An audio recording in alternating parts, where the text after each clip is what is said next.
ये अगर same to same question आता है एग्जाम में तो गलत नहीं होना चाहिए, गलत होता है तो उसके लिए फिर हम जिम्मेदार हैं। Uncertainty principle. हाइजेनबर्ग की स्पेलिंग किसको याद है, बिना देखे बताना भाई। HEISENBERG। हाँ ठीक है, बताओ फिर आंसर बताओ। Heisenberg uncertainty principle, Sai square ऐसी कुछ था इसमें, मैं भूल गया। साई स्क्वायर में कहाँ जा रहे हो बेटा, नहीं बताओ। सर भूल गया। ठीक है, जब भूल जाओ तो याद करना, ये है क्या, अनसर्टेनिटी। क्या है ये, अनसर्टेनिटी मतलब सर्टेन नहीं है। क्या सर्टेन नहीं है। ट्राई कर रहा हूँ सर। हाँ ये बोल रहा था ना कि इलेक्ट्रॉन जो गोल गोल घूमते हैं ना, हाँ, तो फिर वो क्यों नहीं न्यूक्लियस के पाके न्यूक्लियस में क्यों नहीं गिर जाते क्यों नहीं आगे? गिर जाते हैं? क्यों नहीं गिर जाते, ये नहीं है। ये तो ये था रदरफोर्ड का मॉडल फेल क्यों हुआ। रदरफोर्ड ने बोला कि इलेक्ट्रॉन जो है they are revolving around the nucleus. तो मैक्सवेल ने बोला था कि भाई जब भी कोई गोल गोल घूमता है चार्ज पार्टिकल, वो इमिट करता है, सुनो सुनो सुनो, वो इमिट करता है इलेक्ट्रोमैग्नेटिक फील्ड में रेडिएशन। वो अंत में गिर जाना चाहिए। सर तो ये नहीं डिसाइड कर पा रहा था कि इलेक्ट्रॉन कहाँ है। ये भी नहीं है। हाँ समर, हाइजेनबर्ग अनसर्टेनिटी प्रिंसिपल नहीं ओनली फॉर मोशन ऑफ। वो अलग है, वो अलग है, वो अलग है ना। सर एक सेकंड, वो बुक से देख के नहीं बोलना ना, ये थोड़ा दिमाग चलाओ ना। नहीं वो सब नहीं देखना, डेल्टा वी डॉट डेल्टा वो छोड़ो। डेफिनेशन एक नंबर की आएगी इसकी, आएगी तो। It is said that it is impossible to determine ठीक है, simultaneously रहने मत बोलो, मुझे पता है, मुझे याद थी।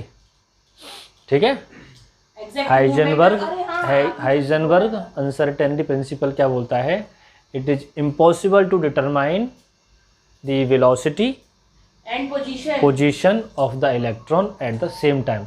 अगर आपको रस्सी से बांध के एक पेड़ से घुमाया जाए तो आपकी एक ही चीज़ बता पाएंगे कि आप कितनी तेज़ी से तो या भाग रहे हो या आप कहाँ पे खड़े हो। ये नहीं कह सकते कि आप यहाँ पे खड़े भी हो और इतनी स्पीड से भाग भी रहे हो। दोनों चीज़ एक बार में नहीं बता पाएंगे क्योंकि आप चल रहे हो, आप रस्सी से बंधे हुए हो। ये कह रहा था, it is impossible to determine the exact velocity and position of the electron at the same time. इसका मैथमेटिकल एक्सप्रेशन बड़ा ही आसान है, delta v dot delta x is equal to, ठीक है, delta v into delta x is equal to h upon 4 pi m should be greater than और equal to h upon 4 pi m।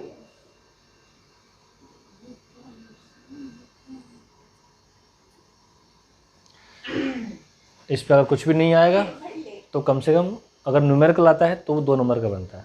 2 number का हम एक बार test में दे चुके हैं आपको न्यूमेरिकल भी। ठीक है भाई, दूसरा लिखो, दूसरा क्वेश्चन लिखो। यस सर बोलिए। सर अभी तक आप टोटल पूरे 21 क्वेश्चन लिखवा चुके हो, 22वां लिखना है। 23 क्वेश्चन हो गए हैं। अरे हाँ 23 2 नंबर मैटर नहीं करता, मैटर करता है आपने सॉल्व करके लिखे हैं कि नहीं।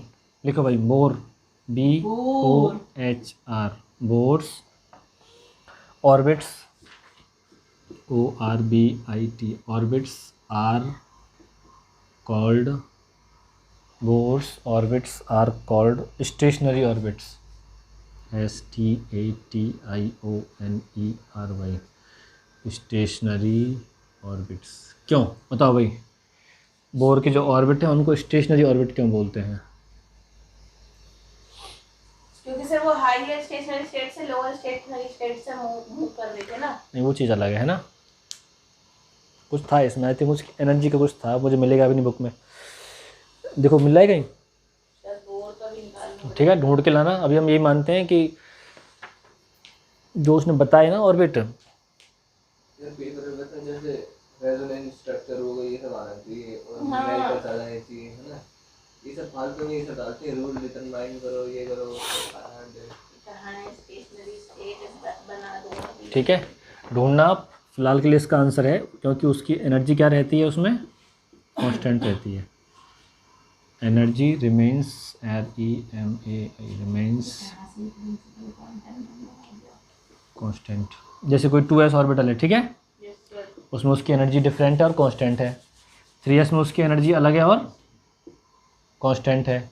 3p में उसकी एनर्जी अलग है और कांस्टेंट है, इसलिए उसको बोलते हैं स्टेशनरी स्टेट्स या स्टेशनरी ऑर्बिट्स। और क्योंकि इसीलिए सर वो हायर स्टेशनरी स्टेट से लोअर स्टेशनरी स्टेट मूव करता है। वो अलग चीज़ होगी, है ना। अब एनर्जी दोगे तो एनर्जी एब्जॉर्व करके वो हायर में जाएगा, एब्जॉर्व करेगा, हायर से नीचे आएगा तो एनर्जी निकालेगा, पोटेंशियल एनर्जी कम करेगा, जो भी है। स्टेबल ठीक है, अगला क्वेश्चन लिखो एक और। यस सर बोलिए। ये आपको ढूंढना भी है, ये इसका आंसर ढूंढना भी है। मैंने लिखा है ओके सर।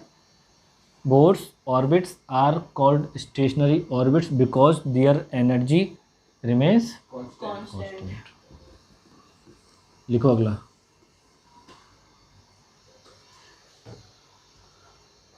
मेरा 5 ग्राम वजन कैसे न कैसे कम हो जाए। 5 ग्राम 5 ग्राम एक बार टूटते हैं। 63.00 हो जाए। लिखो लिखो लिखो लिखो, क्रोमियम CHROMI सर आप ये है, chromium has configuration configuration. Yes sir आगे। As as 3D54S1 3D54S1 and and not not 3D44S2। 3D4 4S2। Sir 4S2 पे पहले वाले जाएंगे 3D। रुक जाओ रुक जाओ रुक जाओ, इसका जो बता देगा उसके नाम क्लिपिंग करवाएंगे हम, उसका हम चेहरा दिखाएंगे। ठीक है भाई, जो आंसर बता देगा उसके नाम बताओ भाई। कि क्रोमियम का इलेक्ट्रॉनिक कॉन्फ़िगरेशन हम ऐसे लिखते हैं लास्ट में 3D54S1, 3D44S2 नहीं लिखते, क्यों? पहले लिखेंगे इसका पूरा, सुनो सुनो सुनो सुनो सुनो, पहले हम लिखेंगे इसका क्रोमियम का नंबर कितना है भाई? 24। 24 भरना जरा।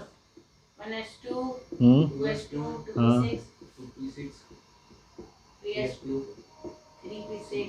अब बताओ, 2 और 2 4 और 6 10 और 2 12 और 6 18, 6 और भरना है।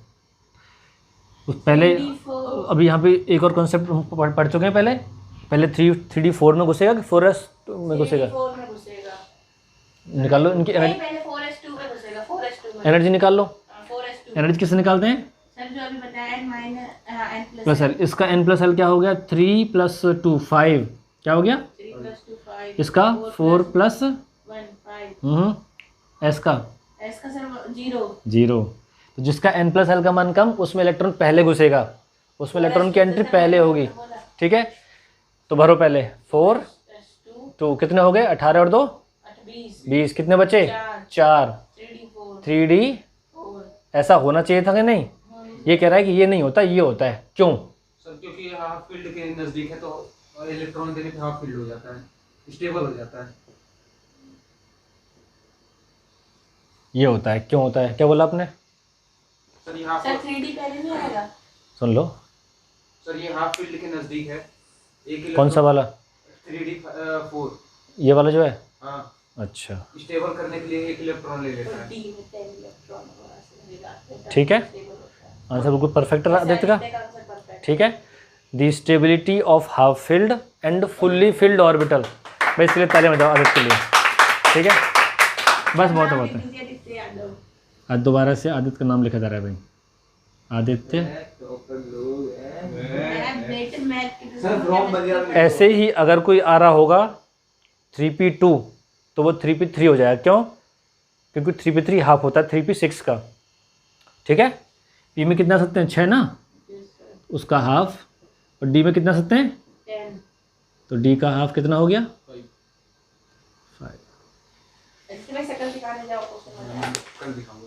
ठीक है, जहाँ भी D9 क्या D9 हो रहा होगा उसको हम D10 कर देंगे, जहाँ P5 हो रहा था उसको P6 कर देंगे, जहाँ P2 हो रहा होगा वहाँ P3 कर देंगे, जहाँ D4 हो रहा होगा वहाँ D। क्यों? क्योंकि half filled and fully filled orbital are extra stable due to the symmetry of energy और या due to the symmetrical distribution of electron. Okay sir अगला। जैसे D4 होते तो एक D खाली होता, D5 हो गए तो पांचों में क्या क्या आ गया? एक इलेक्ट्रॉन आ गया, ड्यू टू द सिमेट्रिकल। अब इसी में अगला क्वेश्चन लिख लो जो बहुत ही इंपॉर्टेंट है, यही explain the reason of the stability of half filled and fully filled orbital. ये आप खुद लिख के लाओगे बुक से। अगला क्वेश्चन लिखेंगे कितने में लिखते हैं? अगला लिखो, क्योंकि 1 नंबर में नहीं आएगा, 2 नंबर में आएगा। Reason for stability of the half filled and fully filled orbitals. ठीक है,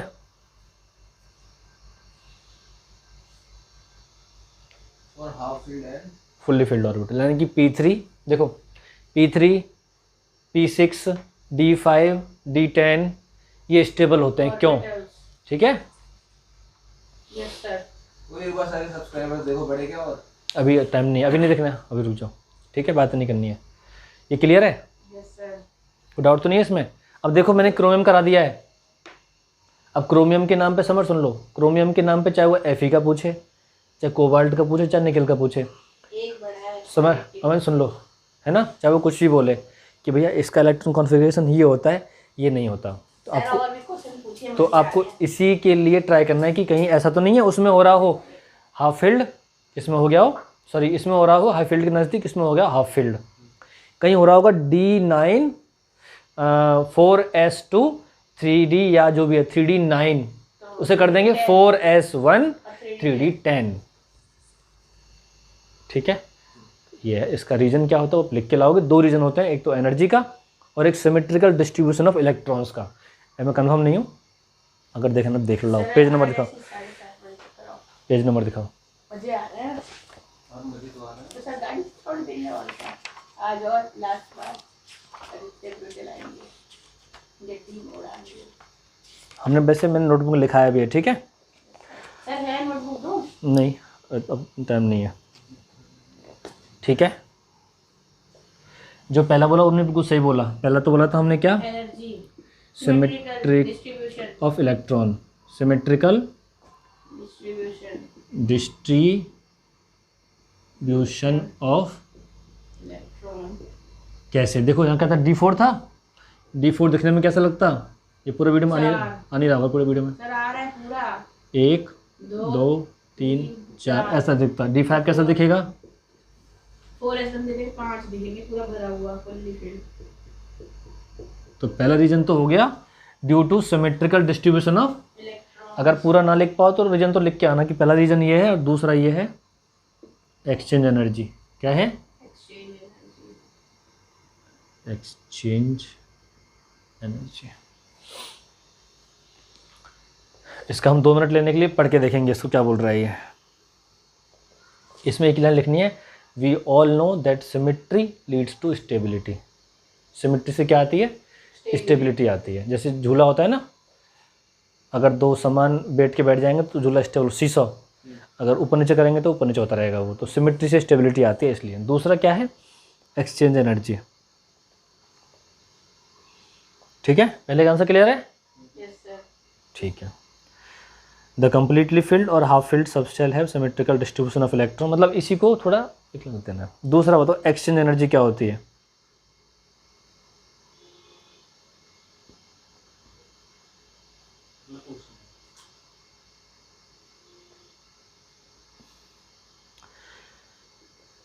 चलो पढ़ के बता दो, मुझे समझ नहीं आ रहा ये। दूसरा एक्सचेंज एनर्जी, थोड़ा जोर से पढ़ना है, जोर से पढ़ना है, मेरा गला खराब है। बोलो आदित्य, जल्दी बोलो जल्दी बोलो, एक्सचेंज एनर्जी पढ़ो पढ़ो। Stabilizing effect arises whenever two or more मैं electrons धीरे धीरे धीरे, the stabilizing effect arises, whenever two or more electrons कोई नहीं, मैं with तो the पढ़ same spin are present in the degenerate orbitals of the subshell.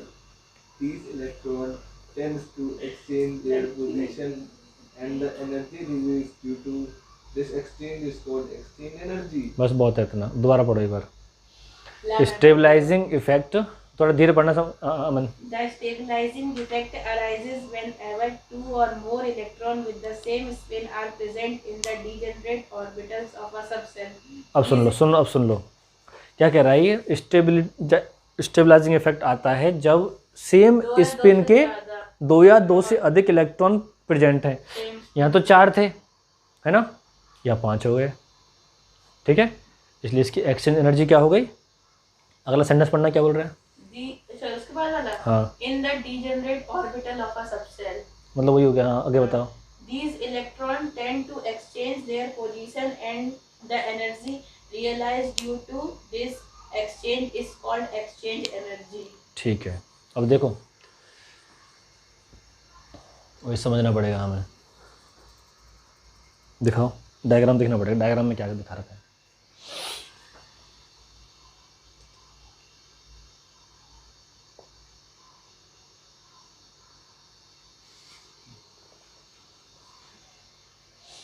ये कह रहा है, देखो भाई यहाँ पे पूरे कमरे में चार लोग हैं, है ना।